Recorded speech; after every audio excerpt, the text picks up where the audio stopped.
Hay una historia real, muy extraña y también un poco ácida, que a mí me cautivó desde que la oí por primera vez. Cuando me la contaron supe que se iba a quedar en mi corazón a través de los años. Y de tanto en tanto me gusta relatarla, es muy corta, pero insisto, muy álgida también. Se trata de que había una vez una pequeña estación salvavidas sobre una costa peligrosa del mar, la costa rocosa de Massachusetts, donde solían ocurrir varios naufragios.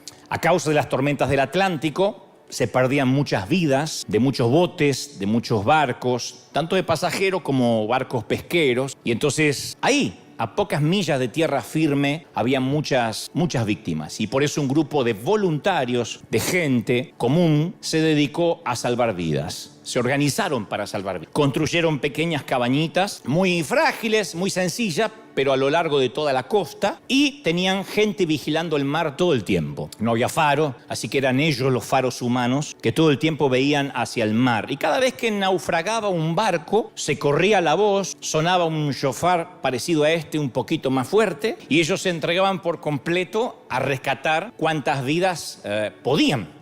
No se arriesgaban por dinero, no se arriesgaban por reconocimiento, sino solo porque le daban un enorme valor a la vida humana. Y es fascinante leer estos relatos, de esta historia real, por cierto, sobre estos hombres que lo arriesgaron todo, incluso la vida, para salvar a personas que nunca habían visto antes. Pero con el correr del tiempo, las cosas cambiaron. Al cabo de unos años, la Guardia Costera de los Estados Unidos comenzó a responsabilizarse con los labores de rescate, y durante el primer tiempo la Guardia Costera oficial trabajó mancomunadamente con los voluntarios, salvando vidas, juntos. Así que, después de estar juntos un tiempo, la idea que fue prevaleciendo de a poco fue: dejemos que lo hagan los profesionales. No solo están entrenados para esto, sino que les pagan para que lo hagan. De modo que los voluntarios dejaron de ocupar las cabañas. Pero, aunque dejaron de vigilar la costa para buscar barcos en peligro y dejaron de enviar equipos para rescatar gente, sucedió algo extraño. Decidieron que no se iban a disolver, se negaron a desintegrarse. Ya no rescataban vidas, porque lo dejaron, insisto, en manos de la Guardia Costera. Pero a partir de ese entonces tampoco se desintegraron, se reunían de tanto en tanto, 2 o 3 veces a la semana para cenar, disfrutaban estar juntos, al cabo se habían conocido trabajando, jugaban a las cartas, tomaban whisky, fumaban algunos habanos, pero cada vez menos miembros estaban interesados en ir al mar en misiones salvavidas. Ya no se reunían para eso. Aunque el lema "salvar vidas" aún estaba escrito en un gran cartel en la puerta del club. Salvamos vidas. Y había hasta un símbolo a la entrada, en el vestíbulo principal, en el lobby, había un bote salvavidas allí como símbolo de lo que alguna vez hicieron. La mayoría de los miembros abandonaron completamente las actividades de salvar vidas, porque decían que eran desagradables, resultaban un obstáculo para sus reuniones sociales, y con el tiempo tampoco les agradó que de tanto en tanto la Guardia Costera les trajera algún náufrago. Porque decía que les ensuciaban el piso, llegaban envueltos en algas, le embarraban el suelo del club, así que tampoco querían que les trajeran náufragos. Pero siguieron llamándose a sí mismo Estación Salvavidas. Solo que ya no se dedicaron a salvar vidas y tampoco permitieron que ingrese gente salvada de un naufragio si antes no se secaba, no se bañaba y se vestía elegantemente. Por eso dije al principio, es una historia ácida y no la voy a explicar. El que tiene oídos, que oye, dijo el Señor. Nosotros desde que fuimos salvados, valga la redundancia, hechos para dedicarnos a salvar vidas, para buscar almas. Y la gente que nos rodea en todos nuestros ámbitos tiene mini naufragios todos los días. Una amiga a la cual despiden del empleo y no tiene cómo mantener a sus hijos. Un hijo en la escuela que sufre bullying o tiene malas notas en el colegio. Una esposa que está desalentada con su matrimonio, siente que no la aman, que no la protegen, que no la dignifican. Un amigo que se endeudó más de la cuenta, alguien que se enamoró de quien no debía. La mayor parte del tiempo, los salvavidas que podemos ofrecer nosotros son palabras. Es la palabra de Dios. Toda palabra que digamos tiene poder para darle un poco de vida a la gente, para darle un poco de ánimo, de energía, para sanar su espíritu, o podemos destruir más su espíritu todavía. Podemos destruir más todavía su estima. Pero todos tenemos la capacidad de ofrecer la aceptación, el amor, la esperanza, pero también podemos juzgar, condenar, herir y sin querer no dejar entrar a los náufragos porque nos ensucian nuestra higiene espiritual. Pablo dijo: acéptense mutuamente. Acéptense, dijo el apóstol. A mí me sorprende esta palabra porque no dijo comiencen a amarse a la fuerza. Dijo acéptense, lo mínimo. ¿Y qué es exactamente lo que hacemos cuando aceptamos a alguien? Aceptar a una persona es permanecer con ella, aunque todavía no cambie. Aceptamos los hijos que nos dio el Señor. Algunos aceptan a su cónyuge. Algunos aceptan la suegra que te tocó. Hay que aceptarla. ¿Qué vas a hacer? Hubiese buscado una huérfana. ¿Tiene madre? Acéptala. Ahora, por supuesto, no significa que aprobemos todo lo que haga una persona. Ayer me escribía alguien y me decía: ¿qué se puede hacer? Mi hija menor, si no me equivoco, creo que me dijo que tenía 15 o 16 años, me acaba de decir que está embarazada. No sé qué hacer, me escribió la mamá. A lo cual respondí: ahora es cuando más necesita un abrazo. Ahora no salgas con que te lo dije, te lo avisé, pero ¿qué hiciste? Porque no va a resolver nada. No le digas que la estás aprobando, pero necesitas respaldarla. Eres su madre. No la apruebas, pero las tienes que respaldar, la tienes que aceptar. No la puedes mandar a la calle con un hijo en el vientre. Entonces, aceptar significa que seguimos queriendo lo mejor para una persona, para su alma, haga lo que haga incondicionalmente, lo aceptamos. Y yo quiero contarte una historia que tiene que ver con esto, con el aceptar, que a mí siempre me dio muchas dudas, me llenó de preguntas, pero tiene que ver a lo mejor con la historia de los que tienen el nombre, que salvan vidas, pero ya no lo hacen. Seguro escuchaste acerca de una mujer que estuvo a punto de perder la vida en un naufragio. En esa misma historia hay un grupo de hombres que deberían estar dedicados a salvar vidas, pero ahora tienen un club social, y que también se olvidaron de aquel que continuamente está buscando los naufragios porque no deja de mirar hacia la costa, porque allí está lo que más atesora y lo que más ama, que son las almas. Aquella noche, dice las Escrituras, la dama estaba en la cama con aquel hombre como había estado tantas veces. Ese hombre no era su esposo, obviamente. Seguramente habían tenido relaciones, habían intimado varias ocasiones, pero esta vez sucedió lo que tanto temía en sus peores pesadillas. De pronto, la Biblia dice, en el mismo acto, y los adultos entendemos a qué se refiere, la puerta se abre de golpe y los descubre. Resulta que había hombres afuera esperando, fisgoneando, vigilando, y ahora habían entrado para llevarse a la mujer. Ella gritó, lloró, pidió clemencia, compasión, se vio desnuda, se sintió avergonzada, quería esconderse, pero no tenía dónde ir. Y te aseguro que ella se hubiese suicidado ahí mismo, pero no se lo permitieron. No le dieron el gusto de poder quitarse la vida. La envolvieron en sábanas y se la llevaron. Ella está pensando en su madre, posiblemente si tiene hijos, en sus hijos, pero como al paralítico que lo llevó un grupo de hombres a Jesús, a ella una multitud la está llevando también a Jesús. Solo que a ella no la llevan en una camilla como al paralítico, sino que la están llevando envuelta en sábanas, semidesnuda. Y los hombres que la llevaban, a diferencia del paralítico con sus 4 amigos, no eran sus amigos, eran sus enemigos, que la están llevando, y no para que sea sanada, sino para matarla, para lapidarla públicamente. Y Jesús se acercaba a la multitud, siempre para enseñarles, y cuando les estaba enseñando en aquellos días, la forma que un rabí indicaba que comenzaba el mensaje era el momento que les decía, ahora empieza la enseñanza formal. Era el momento que él literalmente se sentaba. Y todo el que quería escuchar se mantenía de pie. Todos podían verlo y él se sentaba. Cuando él se sentaba así en el piso, era que empezaba la enseñanza formal. Por eso él podía estar horas hablando. A mí me encanta la idea. Todo de pie y yo sentadito. Y no sé por qué, pero siento aplicar 4 horas. El Señor me... Aquellos hombres, Jesús está sentado ahí en el suelo porque empieza la enseñanza formal, y aquellos hombres estaban dispuestos a humillar a la mujer en público, ¿no? Porque francamente, además de la mujer, es a Jesús que andan buscando. El texto dice que estaban buscando algo en lo cual pudieran acusarlo. A Jesús. Estaban buscando de ponerlo entre la espada y la pared. Así que acusaron a la mujer con la intención de hacerlo quedar mal y reunir evidencias en contra de Jesús. Maestro, dice la palabra que le dijeron. Le dijeron maestro, como si lo estuvieran honrando. Tenemos que aprender que si alguien se acerca a ti con una pregunta trampa y si te quiere dejar en evidencia, siempre se va a hacer el espiritual. Siempre. Te va a decir, pastor, con todo respeto. Y seguido te tira la carga de veneno, ¿no? Siempre es con todo respeto. Pero me parece que eso es un show, más que una iglesia. Que Dios lo bendiga. O sea, el veneno va en el medio y después como un sándwich, va pastor y después que Dios le bendiga, ¿no? Te come lo del medio, te mata.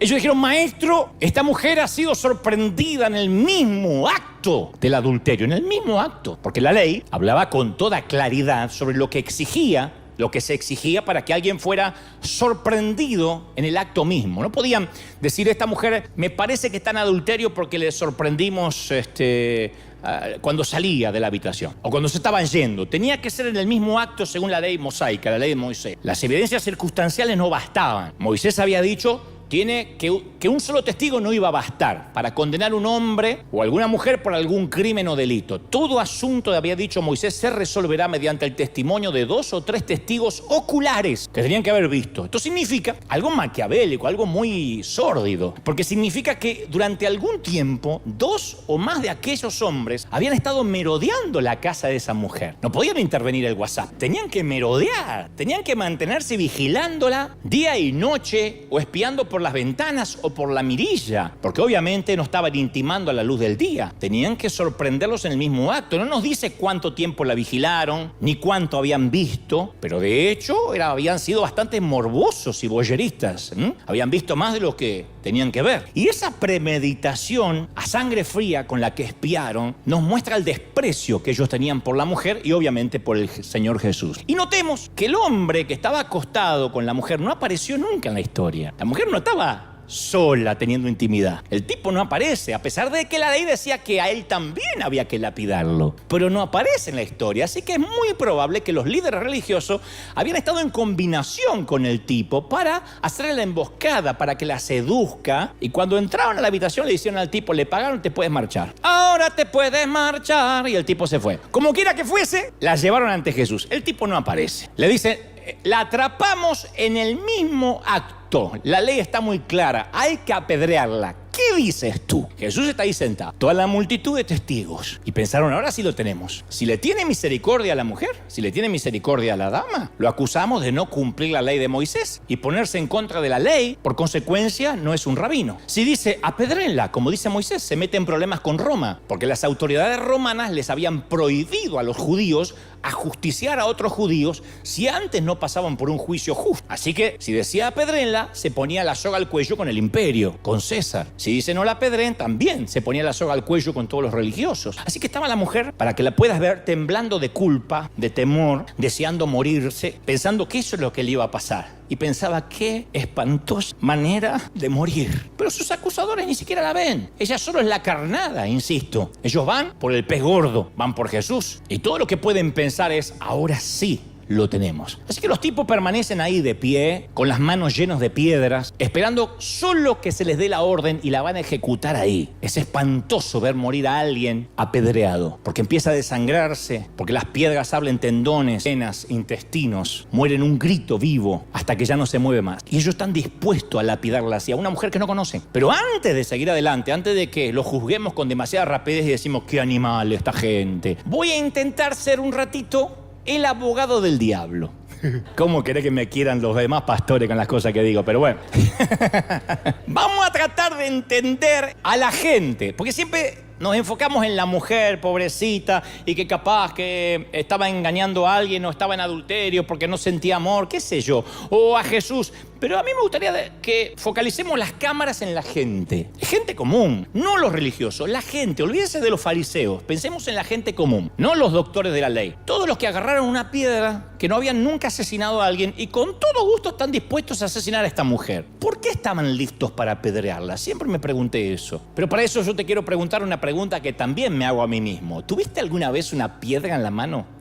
Voy a avanzar y te vas a dar cuenta que hasta es posible que cargues una ahora mismo. Históricamente, los cristianos hemos dividido a los pecados en 2 categorías. En realidad no hay escalas de pecado para Dios. Siempre digo que en la misma lista del homicida, Dios colocó al chismoso. Pero sin embargo, nosotros lo dividimos en 2 categorías subliminales. Los pecados de la carne y los pecados del espíritu.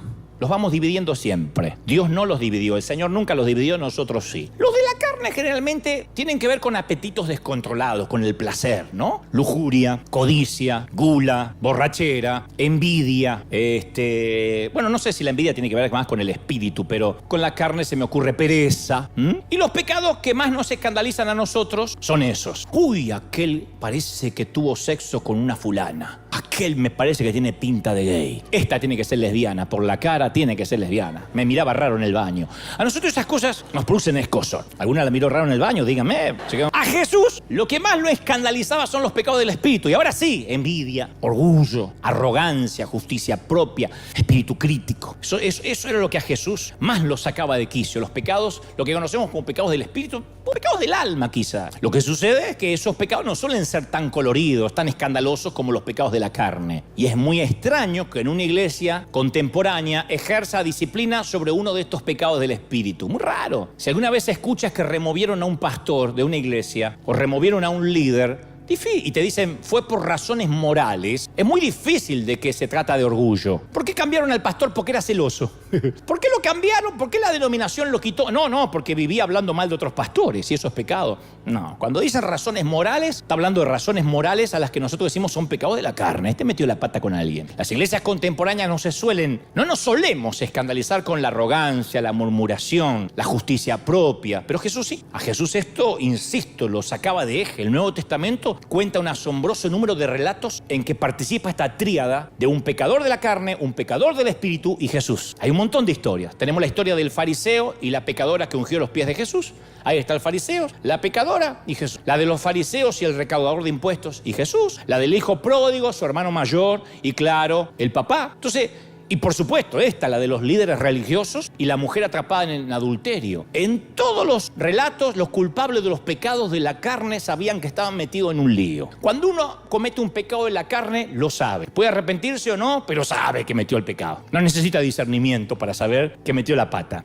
Pero esa gente que cometía pecados de la carne veían a Jesús como alguien al cual podían correr para refugiarse, para arrepentirse. Entonces, en todos los relatos, los culpables del orgullo y la arrogancia no corrían a Jesús, porque eran ciegos. Pensaban que era posible amar a Dios y despreciar a la gente. Pensaban que era posible, insisto, amar a Dios y odiar o aborrecer a la gente. En realidad se creían modelos de madurez espiritual. ¿Por qué evitaban los pecados de la carne? Bueno, yo soy fiel, no ando mirando mujeres que no son la mía, pensaban, yo no miro pornografía, así que no tengo esos pecados groseros. Ahora, no tenían ni idea que su pecado anulaba la capacidad para amar, lo cual hace que los pecados del espíritu sean más peligrosos y destructores inclusive que los pecados de la carne. Y los pecados de la carne son malos porque tienen que ver con el placer carnal, el placer de la carne. Pero los peores placeres también son espirituales. El placer de hallar la falta en el otro, el placer de ver inferiores a los demás, el placer de tener poder y maltratar, el placer del odio. Por eso es que el que se cree a lo mejor guardador de una sana doctrina podría estar muchísimo más cerca del infierno que una prostituta.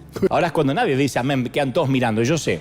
Y yo me pregunto, volviendo a la gente que tiene piedras en la mano, pero ahora me voy a detener un poco en los maestros de la ley.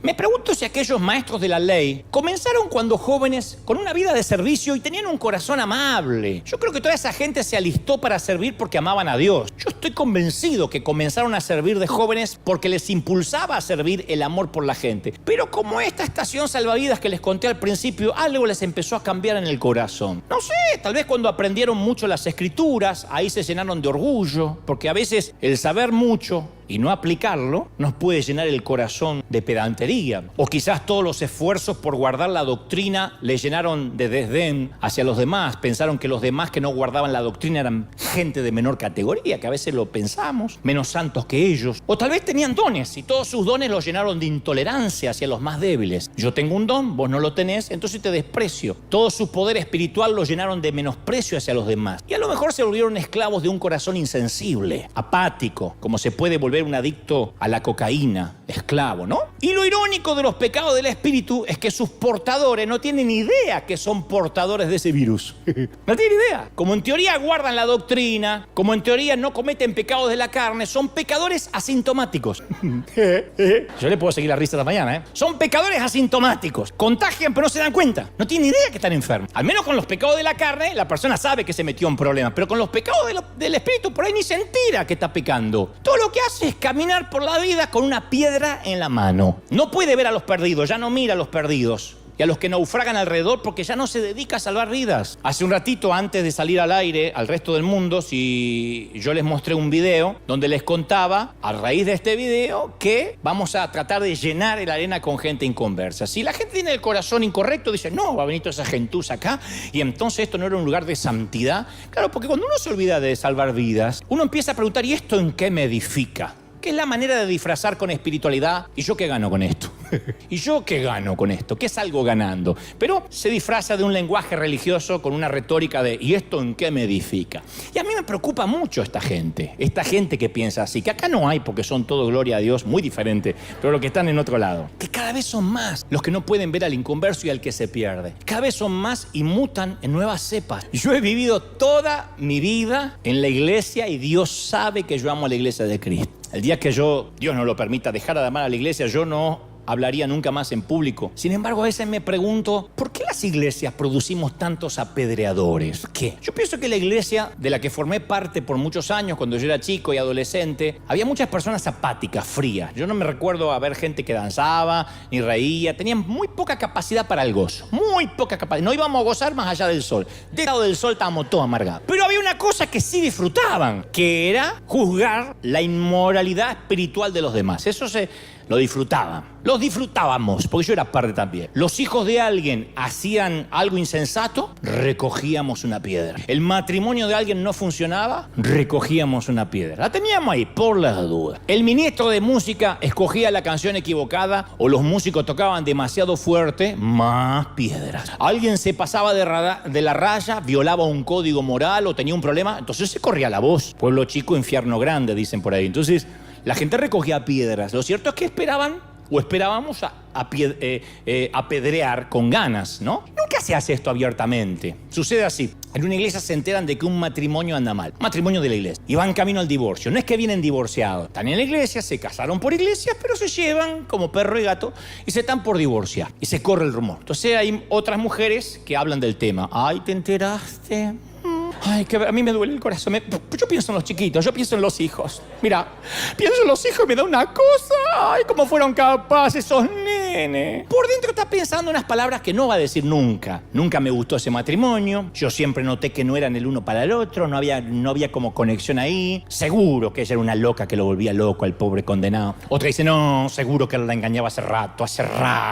Entonces, debajo de la superficie hay unos sentimientos disfrazados y una superioridad moral de ser nosotros uno de los matrimonios fieles, que nos casamos ante Dios para toda la vida. O sea, son piedras pulidas, pero matan igual, lastiman igual, laceran igual.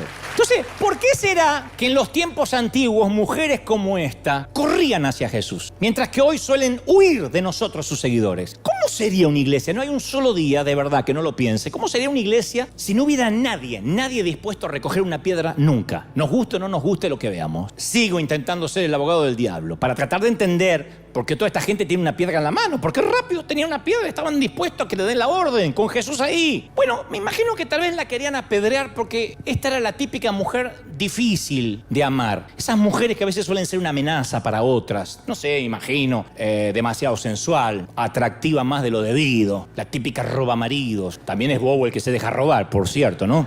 Ahora, yo te voy a confesar algo. Desde que yo era pequeño, siempre hubo 3 palabras que yo detestaba más que cualquier otra. Las cosas que venían con un letrero que decía fácil de armar. No sé si es por mi incapacidad motora. Yo tengo una incapacidad motriz fina muy compleja. Me cuesta mucho destapar algo. Lo que es chiquitito me cuesta, a pesar de que dibujo, pero me cuesta. Pero cuando algo decía fácil para armar, yo podía hasta 3 meses. Los rompecabezas nunca me funcionaron. Un día estaba feliz que completé terminé un rompecabezas dedicándole 3 años haciendo un rompecabezas. Y me alegré porque en la caja decía de 3 a 7 años. Así que lo hice rápido. Lo hice en el mínimo. Después me dijeron que no era la cantidad de tiempo, sino la edad. Pero bueno.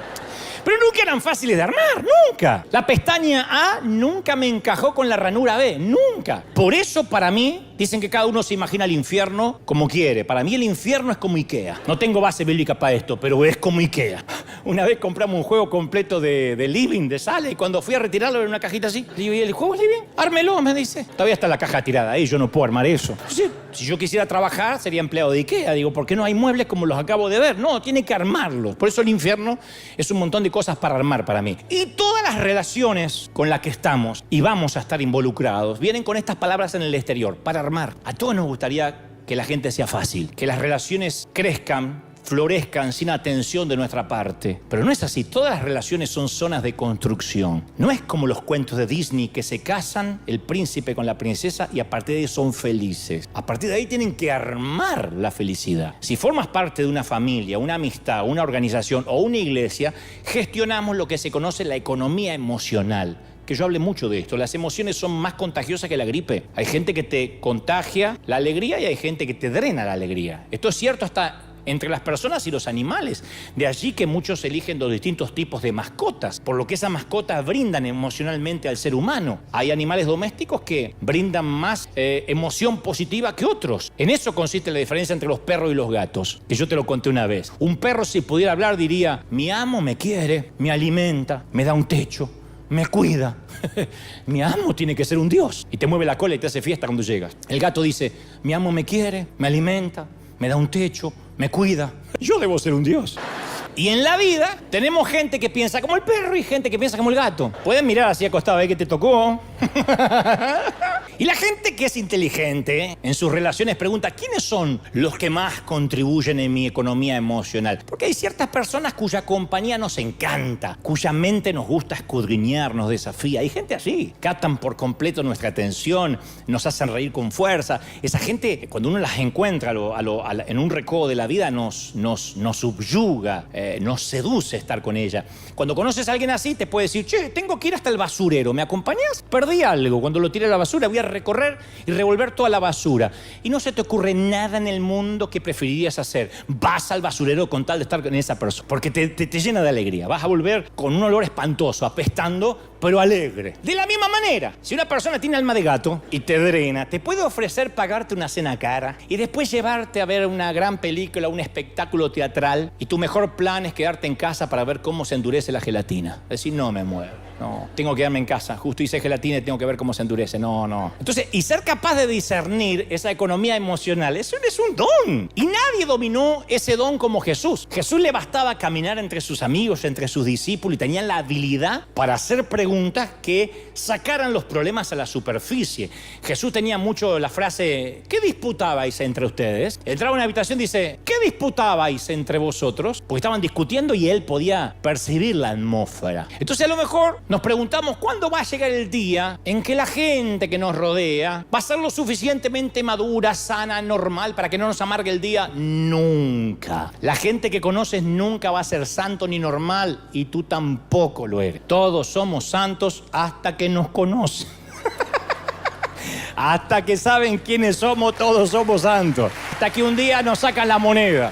Ahora, de igual modo, cuando logramos conocer a alguien, en lugar de pensar que es como nosotros o que es diferente, nosotros por las dudas tomamos una piedra, murmuramos, criticamos, nos desahogamos en familia. No es que critiqué, me desahogué en familia. El escritor de Proverbios expresa, dice: el que mucho habla, mucho yerra, y el que es sabio refrena su lengua. O sea que hay una correlación directa entre el número de palabras que decimos y el número de pecados que cometemos por día. O sea que una de las formas más sencillas de disminuir nuestros pecados es dejar de hablar. Como dijo la apóstola Shakira: ciega, sorda y muda. Se dice que hablamos un promedio de 10.000 palabras diarias. Las mujeres un poquito más. ¿Cuántos pecados estarán envueltos en 10.000 palabras diarias? Y mentir no es solo una de las maneras del pecado verbal, Agreguemos la murmuración, la difamación, la ira, el alarde, los halagos desmedidos, las promesas sin cumplir. La pila se va haciendo cada vez más alta. Así que vamos a calcular el cociente del pecado en 1.000 diarios. 10.000 palabras, 1.000 son pecados. Esto nos daría una proporción de 10 palabras por pecado. Sí. Si habláramos la mitad de lo que hablamos, descendería el factor de pecado. Si habláramos 9 palabras o menos por día, 9 palabras o menos, seríamos santos. Había un monje que hizo un pacto de silencio. Solo podía decir 2 palabras cada 10 años. 2 palabras. Tenías que pensar 10 años las 2 palabras. Así que llegó al claustro, a los 10 años lo manda a llamar el superior y le dice: hoy es el turno de sus 2 palabras. Y él dice: cama dura. Se va otros 10 años. A los 10 años dice: es el turno de sus 2 palabras. Dice: comida fría. Pasan otros 10 años, lleva 30. Y sus 2 palabras dice: me voy. Y el tipo dice: yo sé que se fue, yo sé que se va. Porque desde que llegó no hizo otra cosa que quejarse. Ahora, imagínate 2 palabras. ¿Cuál sería?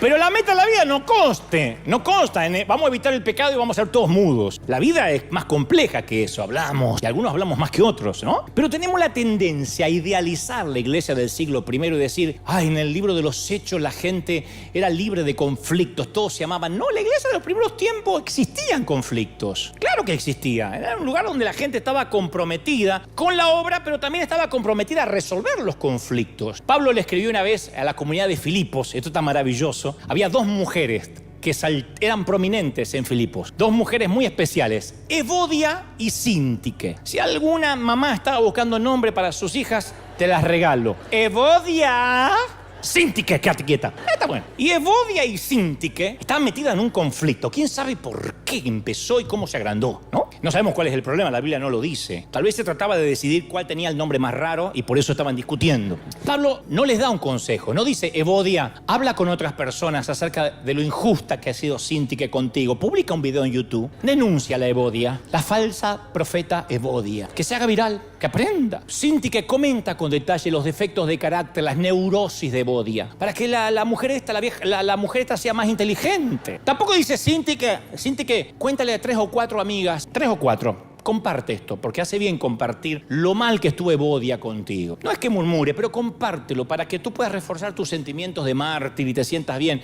No, en lugar de hacer eso, Pablo les dice ardientemente, les ruego que resuelvan este conflicto de manera directa, que sean de un mismo sentir. No le dice que sean iguales, que sientan lo mismo. No le dicen que sean uniformes, que se unan, que lleguen a la unanimidad. Les ruego, es asombroso que después las elogia a las mujeres. Dicen, ustedes han luchado, Evodia y Síntique, a mi lado en la obra del Evangelio. Es uno de los mejores elogios que Pablo podía dar, porque Pablo no era de regalar elogios, Y les dice, sus nombres están escritos en el libro de la vida. Evodia y Síntique, cuando lleguen, búsquenlo, ahí están. O sea, le está diciendo que tengan un conflicto con la gente, no las rebaja para mí. La prueba de la espiritualidad no es la ausencia de conflicto. Yo me llevo mal con la gente y por eso no soy espiritual. No, eso no va a desaparecer hasta que muramos. La prueba es la manera en que manejamos los conflictos. La prueba de la espiritualidad es si agarramos piedras o no agarramos piedras. Los conflictos van a estar siempre porque somos gente y la gente somos compleja. Somos un organismo vivo. ¿Cómo no va a haber problema en una iglesia? Lo que es optativo son los resentimientos y el rencor. Eso es optativo, es opcional. Los problemas surgen cuando hablamos con otra persona del conflicto en lugar de ir directamente a la persona involucrada. Así que en lugar de ir a Síntique,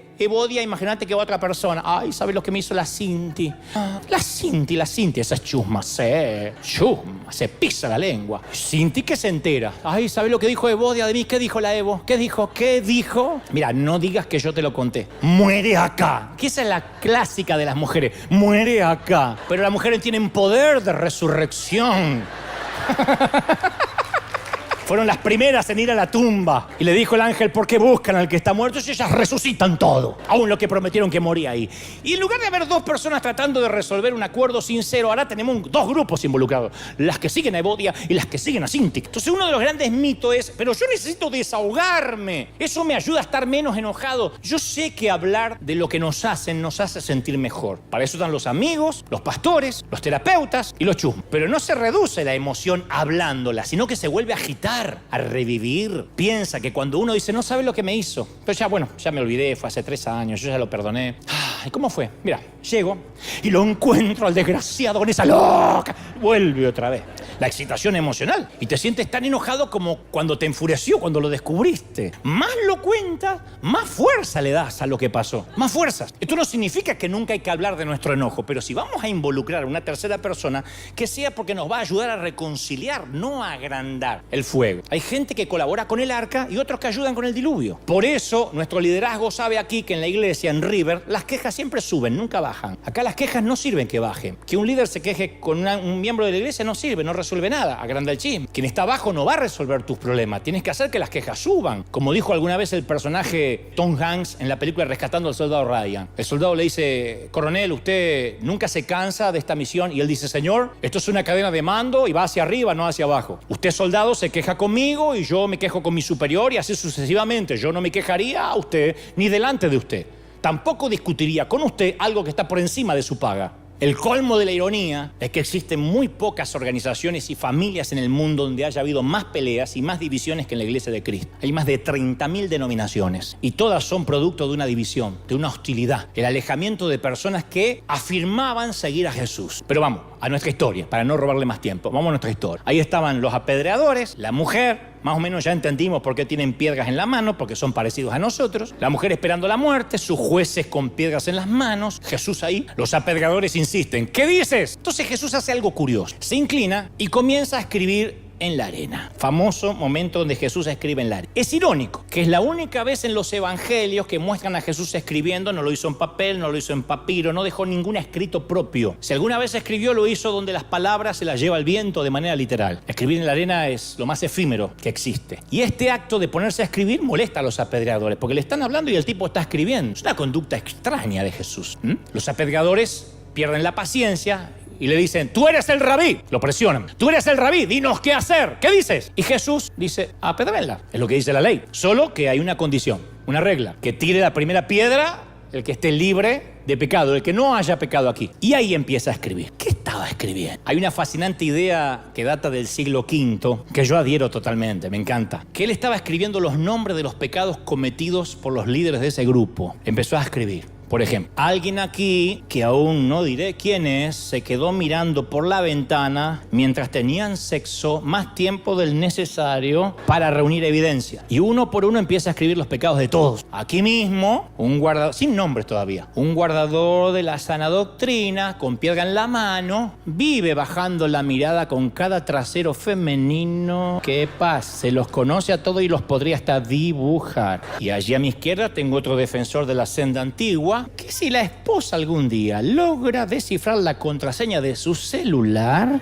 cae toda la fachada. Y ni hablar de esa hermana que está aquí con mantilla en la cabeza, una pandereta en una mano y una piedra en la otra, que cuando está haciendo el amor con su esposo, imagina que está haciéndolo con ese otro muchacho que tanto le gusta de la tienda. Está tensa la cosa. Oh, allá tenemos un levita adorador, con una piedrota en la mano, que cuando se encierra en su habitación pasa horas enteras consumiendo porno. ¿Y qué decir de aquel predicador que habla de arrepentimiento, que dice que extraña tanto las prédicas de Shishe Ávila, pero que maltrata y denigra a su esposa psicológicamente en secreto? ¿Y quieren que hablemos de ese creyente que carga una piedra pero miente en su declaración de impuestos? Y luego de eso levanta la vista y los miró. Ahora viene la parte de los nombres. ¿Empiezo a escribir nombres? Vamos, tienen la piedra, júzguenla, condénenla. Ustedes deciden, pero asegúrense que no tengan estas oraciones un sujeto, porque apenas acuses, es cuestión de minutos y aparece ya tu nombre en la arena con lujo de detalle. Lo que pasa es que la condenación se ha enraizado tanto en nosotros, tan profundo en el corazón humano, que no nos podemos imaginar la vida sin condenar a alguien. Imagínate un día sin hablar de nadie. Hoy llegar a tu casa y no mencionar nadie, ni cómo te atendieron en el café,